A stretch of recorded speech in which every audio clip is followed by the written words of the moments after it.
তুমি বলেছিলে রাতে তোমার ঘুম হয় না। আমি বুঝেছিলাম সময় চাইছো।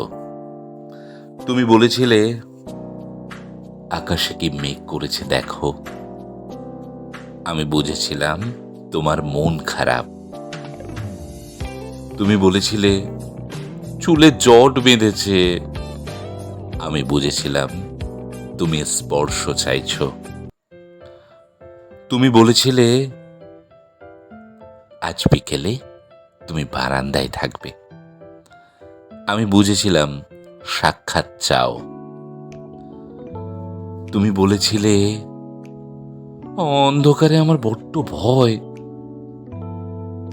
আমি বুঝেছিলাম তোমার আমাকে জড়িয়ে ধরতে ইচ্ছে করছে। তুমি বলেছিলে সমুদ্রে যাব। আমি বুঝেছিলাম পাশাপাশি হাত ধরে হাঁটতে চাইছো। তুমি বলেছিলে নীল প্রিয় রং। আমি বুঝেছিলাম তোমার কষ্ট হচ্ছে।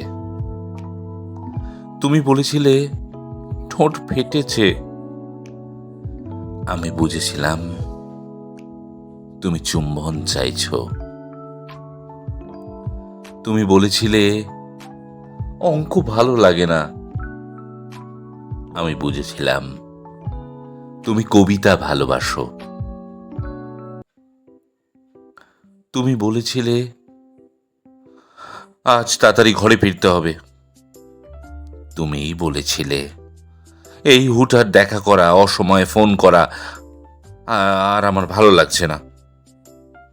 আমি বুঝে গিয়েছিলাম বিচ্ছেদ চাইছো। তারপর অলিখিত স্বাক্ষরে তুমি যখন ইনভিজিবল কোর্টে আমার বিরুদ্ধে বিচ্ছেদের মামলা ঠুকে দিলে, আমি বুঝেছিলাম তুমি মুক্তি চাও। এরপর সব বুঝে যখন আমি দার্শনিক, সব মিটিয়ে তুমি যখন অন্য ঘরের শোপিস, একদিন আমাদের দেখা হলো। তখন তুমি জিজ্ঞেস করেছিলে কেমন আছো। আমি বুঝে গিয়েছিলাম তুমি ভালো নেই।